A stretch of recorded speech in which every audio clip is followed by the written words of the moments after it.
কৃষক কৃষি তার উন্নয়ন সব নিয়ে আমাদের এই আয়োজন। বাংলার কৃষি, বাংলার কৃষি, বাংলার কৃষি। ফলবে ফসল, ভরবে গোলা, আরো বেশি বেশি। বাংলার কৃষি, বাংলার কৃষি, বাংলার কৃষি, বাংলার কৃষি, বাংলার কৃষি। সুপ্রিয় দর্শক, বাংলা কৃষি অনুষ্ঠান থেকে শুভেচ্ছা। কৃষি, তথ্য প্রযুক্তি এবং পরামর্শ নিয়ে আমরা সাজিয়েছি আমাদের এই অনুষ্ঠান বাংলার কৃষি। কৃষক ভাইরা, আপনাদের জন্য আমাদের আজকের বাংলা কৃষি অনুষ্ঠানে থাকছে এ সময়ের মাঠ ফসলের করণীয় বিষয়ক একটি মাঠ প্রতিবেদন। এছাড়াও থাকছে কৃষি বিষয়ক নানা রকম গুরুত্বপূর্ণ তথ্য ও পরামর্শ। এর পাশাপাশি থাকছে প্রাণী সম্পদ বিষয়ক প্রতিবেদন।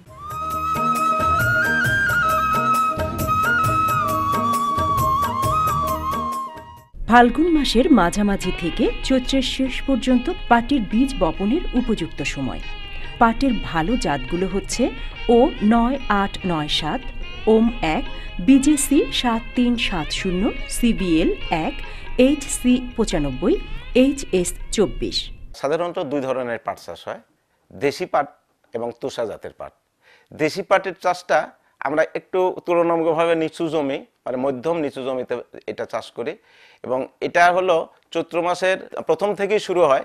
চৈত্র বৈশাখ এই 2 মাসেই বোনা যায়, কিন্তু আমরা পুরা চৈত্র মাসকে দেশি পাটের মৌসুম হিসাবে ধরে রাখি। দেশির মধ্যেও আবার 2 রকমের জাত আছে, একটা আগাম এবং নাভি। আগামের জাতের ভিতরে আমাদের বাংলাদেশ বিজয়রাই তোষা পাট 5, 6, 7, এটা হলো আমাদের আগাম জাত, এবং পরবর্তী জাত আছে হলো সিভিএল 1 এবং 6, এই 6টা আমরা হলো নাভিতে বপন করে থাকি। তোষা পাটের মধ্যেও আগাম এবং নাভি আছে। আগাম জাতের মধ্যে আছে আমাদের O9897, বিজেআরআই তোষা 5 এবং 6। এটা আমরা মধ্যম, উঁচু এবং উঁচু জমিতে এটা চাষ করতে পারি। এটাও আমাদের যে এই আগাম বপন যে জাতগুলো, সেটা হলো দেশি পাটের সাথেই চাষ করা যায়, অর্থাৎ পয়লা চৈত্র থেকেই এটা চাষ করা সম্ভব। যে আমরা সাধারণত দেশি এবং তোষা পাট বিঘায় যে 1 কেজির বা 850 গ্রামের একটা প্যাকেট পাওয়া যায়, 1 কেজি 850 থেকে 1 কেজি, অর্থাৎ তোষা পাটটা 850 গ্রাম এবং দেশি পাটটা 1 কেজি, এই প্যাকেটে 1 বিঘা জমি বপন করা যায়।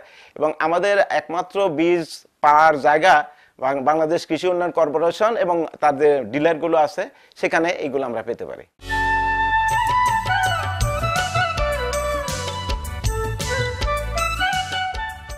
বর্তমানে আমরা যে পরিবেশে আছি তাতে কোনো অস্বীকার করার উপায় নাই যে জলবায়ু পরিবর্তন হচ্ছে, কারণ গত কয়েক সপ্তাহ যাবৎ প্রায় 1 যুগের সর্বোচ্চ তাপমাত্রা আমরা দেখতে পাচ্ছি।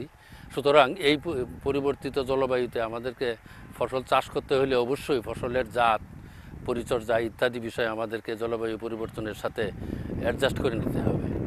এই সময় যে সমস্ত ফসল মোটামুটি জলবায়ুর প্রতি সহনশীল, তার মধ্যে তিল ফসল একটা, তিল, তিসি, বিভিন্ন ফসল আছে এবং স্থানীয় জাত আছে যেগুলি অনেকটা পরিবর্তিত জলবায়ু সহ্য করতে পারে। এই জন্যে আমরা তিল চাষের উপরে জোর দিতে পারি। এটা আন্তঃফসল হিসাবে চাষ করা যায়, বিভিন্ন ফসলের সাথে চাষ করা যায় এবং এর বাজার মূল্যও বেশ বেশি, এর পুষ্টিমূল্য রয়েছে। তিলের চাষে জোর দেওয়া উচিত। তিল আমাদের দেশে খুব বেশি পরিচিত ফসল না। তিল বাংলাদেশের দ্বিতীয় বৃহত্তম খাবার তেল ফসল। আমাদের দেশে খরিফ ও শরৎ উভয় মৌসুমেই তিলের আবাদ করা যায়। বাংলাদেশের প্রায় সব অঞ্চলেই তিলের চাষ হয়। তিলের বীজে শতকরা 42 থেকে 45 ভাগ তেল এবং শতকরা 20 ভাগ আমিষ থাকে। খাদ্যমানের দিক থেকে তিল একটি উল্লেখযোগ্য তেল ফসল। তিলের গড় ফলন হেক্টর প্রতি 550 কেজি। উন্নত পদ্ধতিতে চাষ করে তিলের ফলন প্রতি হেক্টরে 1000 থেকে 1200 কেজি পাওয়া সম্ভব। ফাল্গুন, চৈত্র ও ভাদ্র মাসে তিলের বীজ বপনের জন্য ভালো সময়। তিলের বীজ সাধারণত ছিটিয়ে বপন করা হয়, তবে লাইনে বপন করলে অন্তর্বর্তীকালীন বিভিন্ন পরিচর্যার সুবিধা হয়। তিল ফসল চাষে সাধারণত সেচের প্রয়োজন পড়ে না। রবি মৌসুমে আবাদ করলে বীজ বোনার 25 থেকে 30 দিন পর ফুল আসার সময় একবার সেচের প্রয়োজন হয়। চারা গজানোর 8 থেকে 10 দিন পর প্রতি লাইনে 5 সেন্টিমিটার পরপর একটি করে চারা রেখে অতিরিক্ত চারা তুলে ফেলতে হয়। জলবায়ু পরিবর্তনের সাথে আমাদের কতগুলি ফসল, যেমন এখানে আমরা তিলের কথা বললাম, আরও অনেক ফসল বা ফসলের জাত আছে বা প্রযুক্তি আছে, সেগুলি ব্যবহার করলে আমরা জলবায়ু পরিবর্তনের কাজটা আমরা পুষিয়ে নিতে পারি। সেজন্য আমাদেরকে অবশ্যই সতর্ক থাকতে হবে।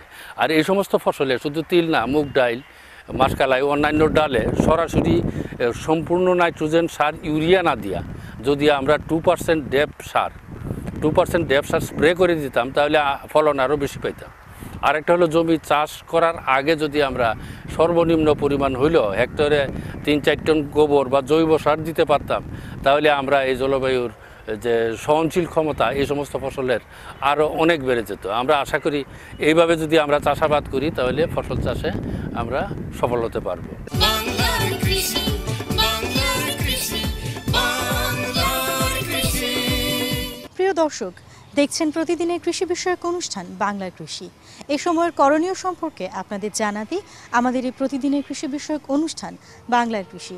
সঙ্গেই থাকুন, এখন দেখবেন প্রাণী সম্পদ বিষয়ক প্রতিবেদন, আর এতে থাকছে এই সময়ের ভেড়া পালন নিয়ে একটি বিশেষ প্রতিবেদন।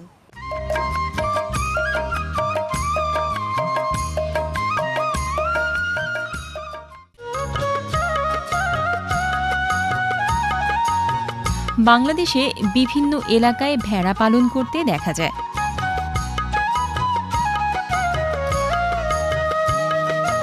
এর বাচ্চা উৎপাদন ও রোগ প্রতিরোধ ক্ষমতা বেশি।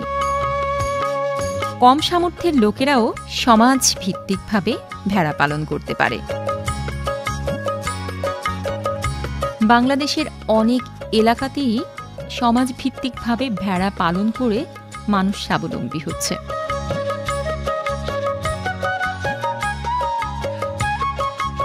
ঢাকা জেলার ধামরাই উপজেলাধীন খাগড়তা ইউনিয়নের সানুরা গ্রামের বেকার পুরুষ মহিলা যারা একসময় সংসারের অভাব অনটনে কি করা উচিত কিছুই ভেবে পেতেন না, বর্তমানে ভেড়া পালন করে তারা স্বাবলম্বী হয়েছে। এ গ্রামের রোকেয়া বেগম প্রথম 2টি ভেড়া নিয়ে লালন পালন শুরু করে। বর্তমানে তার বাড়িতে 8টি ভেড়া রয়েছে। আমি ভেড়া আগে 2টা পালছি, তারপরে আস্তে আস্তে 7টা হয়েছে। আমি ভেড়াগুলো খুব লাভবান হয়েছি। যদি সবাই এই ভেড়া পালনের মনোযোগ দিয়ে পালে, যত্ন করে, তাহলে তারাও লাভবান হবে আমার মতো। ভেড়া পালা খুব সহজ, ভাইন্দাও ঘাস খাওয়ান যায়, আবার ছাইরাও ঘাস খাওয়ান যায়। ভেড়া খুবই লাভবান আর অল্প জায়গাতেই পালান যায়।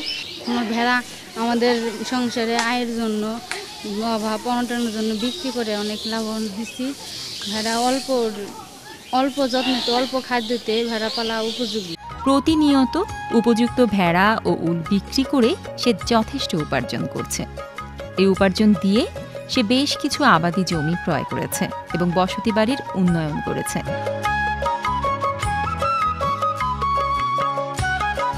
ভেড়া পালন একই গ্রামের তসলিমা নাসরিনকে দিয়েছে জীবনের পথের সন্ধান,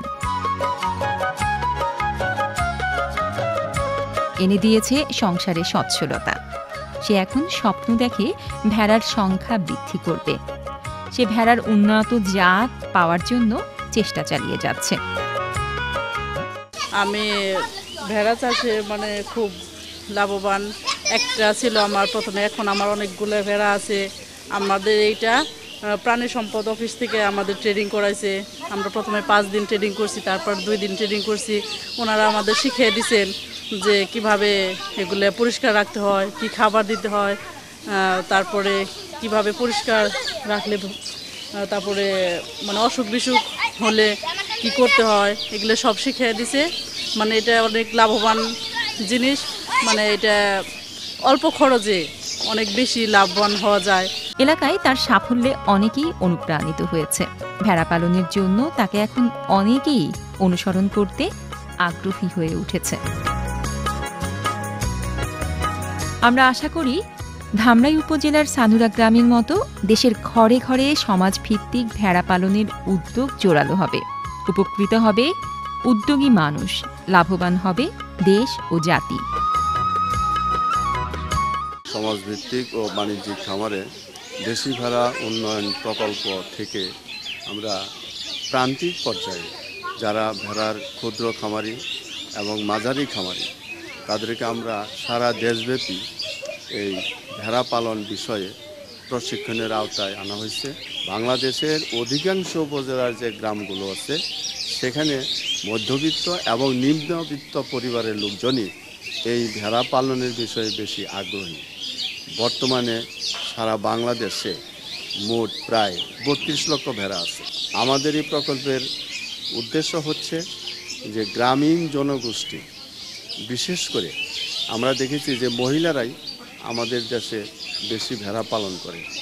তাদেরকে কিভাবে ক্ষমতায়ন করা যায়, তাদেরকে কিভাবে অর্থনৈতিকভাবে স্বাবলম্বী করা যায় এবং ভেড়ার উৎপাদন বৃদ্ধির মাধ্যমে আমাদের মন্ত্রণালয় থেকে এতটুকু প্রোগ্রামও আছে যে কিভাবে আমরা ভেড়ার উৎপাদন বৃদ্ধি করে বিদেশে মাংস রপ্তানি করতে পারি।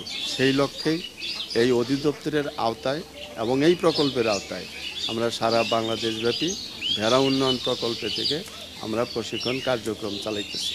বাংলার কৃষি, বাংলার কৃষি, বাংলার কৃষি। দেখছিলেন প্রাণী সম্পদ বিষয়ক প্রতিবেদন, আর এরই সাথে শেষ করব আমাদের আজকের বাংলার কৃষি। বাংলার কৃষি আগামীকাল একই সময় প্রচারিত হবে। বাংলার কৃষি সম্পর্কিত আপনাদের যে কোনো মতামত জানাতে আমাদেরকে চিঠি লিখতে পারেন। চিঠি লিখবার ঠিকানা প্রযোজক বাংলার কৃষি, কক্ষ নম্বর 215, বাংলাদেশ টেলিভিশন ভবন, রামপুরা, ঢাকা।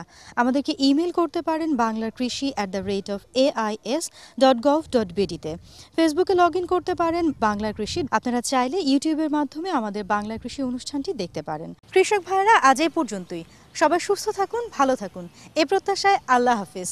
কৃষক, কৃষি তার উন্নয়ন, সব নিয়ে আমাদের এই আয়োজন। বাংলার কৃষি, বাংলার কৃষি, বাংলার কৃষি।